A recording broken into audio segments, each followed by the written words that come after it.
take my advice. Jesus Christ, look how big that thing is. That is absolutely disgusting.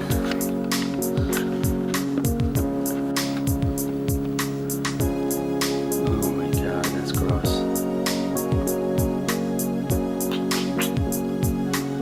Trying to keep it dry. Trying to keep this gosh dang thing dry. But it is hard. Well, it's not that it's hard, but it's just it's too far gone. Sometimes you find out about these things a little too late in life. And they end up exploding on your face, like mine is. Yeah, that's huge, man. Jesus. Alright. So I'm gonna pour some water while I'm filming this. But it's the morning time, as you can tell by my face and how tired I look. Had to get up. Get up extra early to film some stuff. That's what I do now. Film things every day, just cause, you know, gotta be filming, gotta make sure I'm filming. People upstairs. Oh my gosh. People upstairs.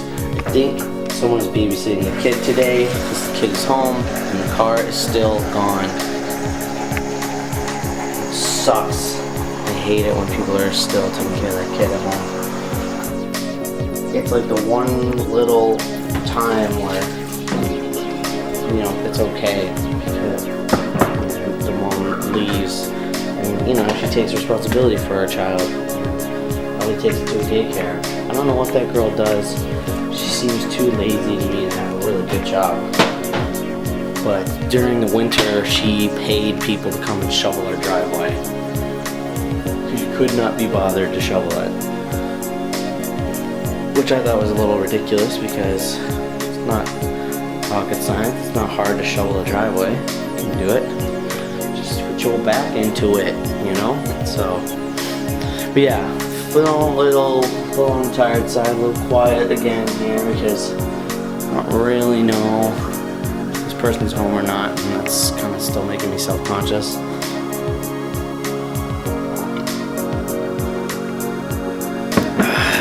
But I gotta film it. Because this is what I'm thinking.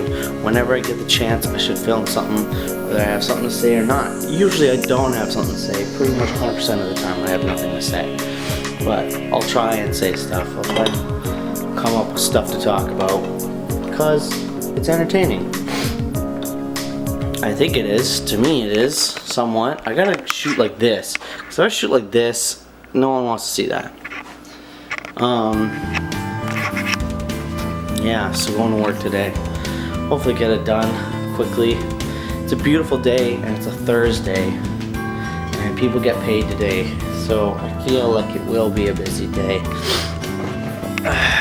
Especially because the last few days have been garbage. So hopefully, I don't know. That's kind of the good thing about this place is like, if it's dead, I get to chill out, I get to do what I want. If it's busy, I get to make tips, because Lord knows I need tips. And you know what's weird too is like, okay, at the end of the month, I need another $200 to, you know, make rent or something like that. I go in and then it's just crazy busy out of nowhere for 2 days so that I can make the money to pay rent. And I think that's pretty wacky. But that's what I'm kind of feeling like today will be like, because it's the end of the month. And I got $20, I got like $26, and I'm gonna get paid today, but I feel like I'm also gonna get like crazy tips because it's gonna be a busy day and I'm gonna be running around like crazy. But, you know, I'll just bite down and deal with it, just get it done with. The good thing about opening is you can kind of leave. You know, I can leave whenever we're done.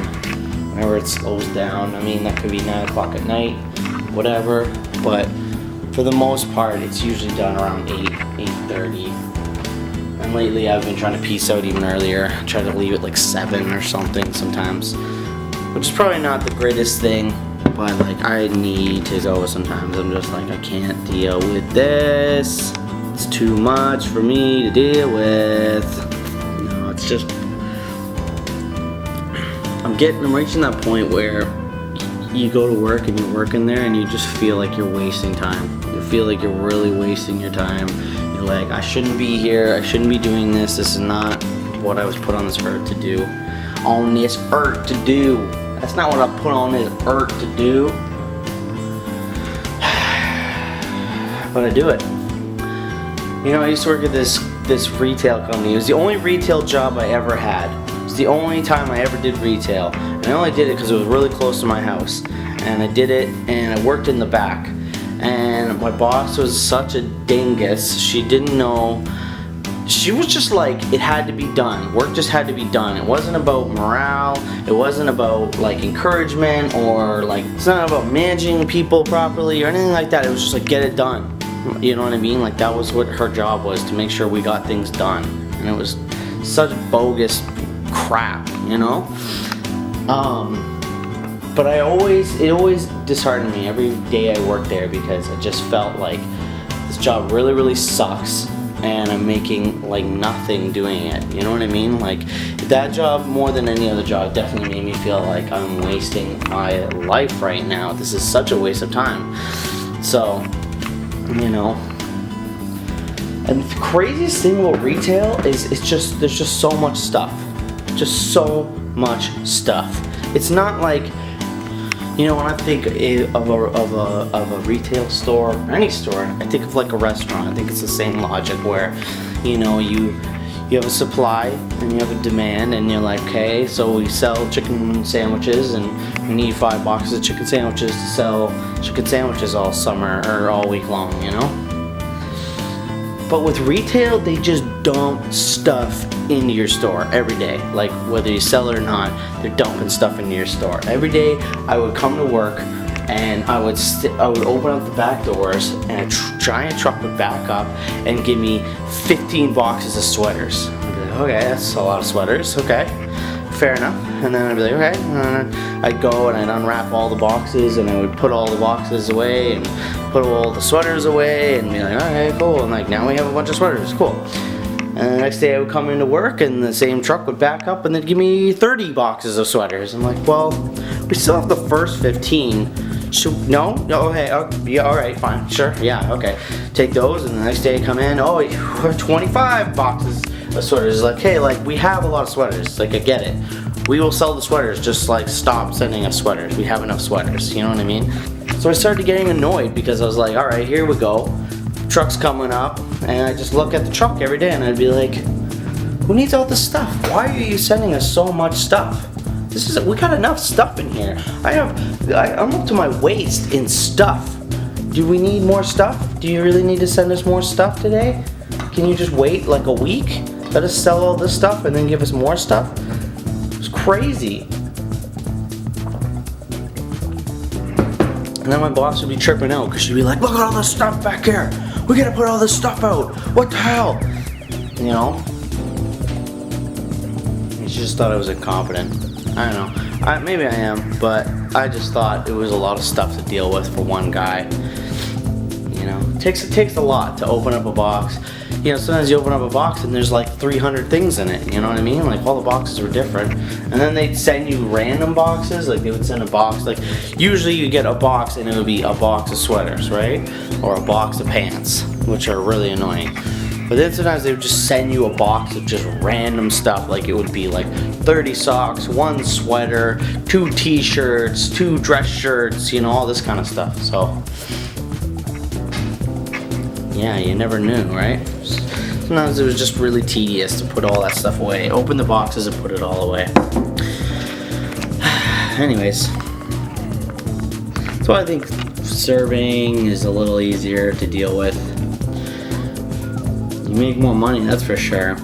That was the other thing. I was busting on my ass, and I was making like minimum wage with no sign of a raise at all. Man, oh man. Especially if they go like a walrus or something. Hi, my name is Colonel Jester. Hello, how are you? My name is Samuel Adams. Any growth or change on my body, I just assume is because I'm fat. But there's like this, it's like my head juts out now, you know? Like, this whole thing is like, don't remember that being there before. Oh well. It's weird when different parts of your body get fat on them. You know, like you don't think stuff gets fat and then it does. It kind of trips me out sometimes, you know. I'm realizing now how fat my cheeks are.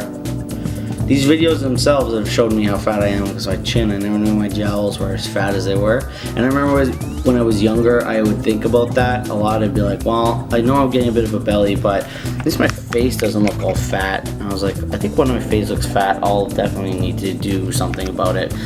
And here we are. And no, that's not the case. It's fantastic being fat.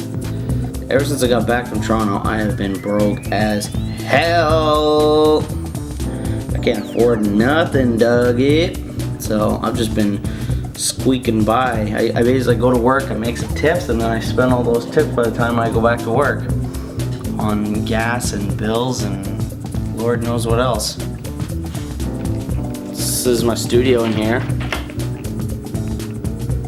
That's a poster of musical instrument. Candace and I made this poster of all the shows we went to. It's called the tickets. All ticket stubs from all the places. Most of these are from Vancouver because that's when I went to like mad shows. Got this set list from the Besnard Lake show because I was rocking out like a gangster and they were like, this kid knows what's up. Gave me the dang set list because I was losing my shirt at their show. I was going fucking mental because their show was badass. One of the loudest shows I've ever been to. But yeah, it's a good idea for you kids out there if you ever like, what do I do with the ticket stubs? That's what you do, you make a poster out of it, man. You show the world what you've done.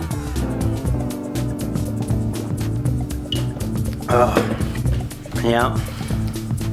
And over here is Candace's like bookshelf of like Hawaiian stuff and like her friends and everything like that. And, like Surf's Up and you know, a little thing of Byron Bay, which I think is in Australia. A little map, you know, sharks and stuff.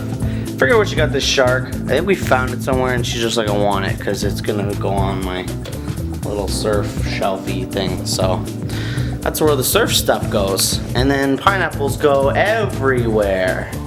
Pineapples go everywhere. She loves pineapples. She's a big pineapple fan. Which apparently pineapples are coming in. Like they're in now. They're like the cool thing to have. You gotta have some pineapples. That's the pimp shit.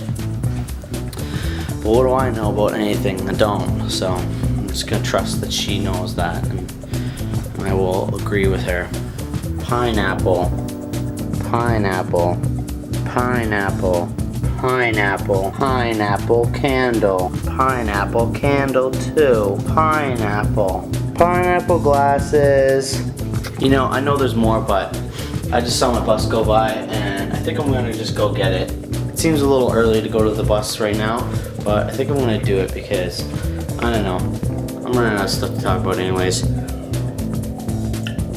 And sometimes it's good to get to the ferry and just chill out, not freak out and rush to get there and rush to get on or any of that bullshit, you know?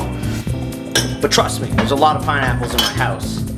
So much pineapple-ness that I can't even handle it right now. Uh-oh, see, look at it. 63 just came and I need my 60, dog. Okay, I'll talk to you later. Be safe out there. And yeah, pineapples. Remember it. Use it. You need it. Bye.